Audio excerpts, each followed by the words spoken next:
Welcome to our Islamic Kid Story channel. एक छोटा सा लड़का था, उसका नाम उमर था। उमर बहुत खुश अखलाक बच्चा था, मगर एक आदत भूल जाता था, सलाम करना। वो स्कूल में जाता, दोस्तों को देखता, मगर अक्सर सलाम करना भूल जाता। एक दिन उमर के अब्बू ने कहा, बेटा, सलाम करना सिर्फ एक लफ्ज़ नहीं, ये एक नेकी है। सलाम करने से दिलों में मोहब्बत पैदा होती है। उमर ने दिल में सोचा, मैं कल से सबको खूबसूरत तरीके से सलाम करूंगा। अगले दिन जब उमर स्कूल पहुंचा तो उसने दूर से अपने दोस्त को आते देखा। उमर ने मुस्कुराकर बुलंद आवाज में कहा, अस्सलामु अलैकुम। दोस्त खुश होकर बोला, वालेकुम अस्सलाम। दोस्त के चेहरे पर खुशी देखकर उमर हैरान भी हुआ और खुश भी। फिर वो क्लास में गया।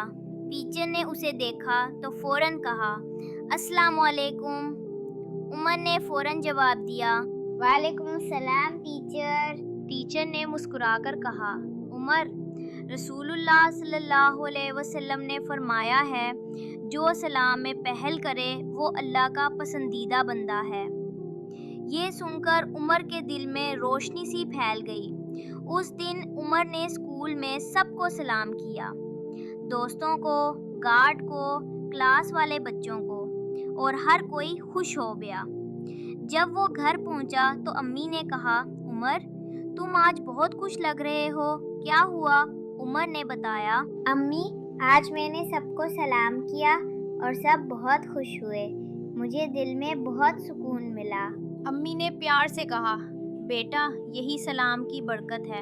जो सलाम करता है, अल्लाह उसके दिल में नूर भरता है। और उस दिन के बाद उमर ने फैसला किया कि वो हमेशा सलाम में पहल करेगा, क्योंकि सलाम मोहब्बत, खुशी और नेकी का पैगाम है। सबक: सलाम करना नेकी भी है, सुन्नत भी है और दिलों में मोहब्बत पैदा करने का बेहतरीन तरीका है।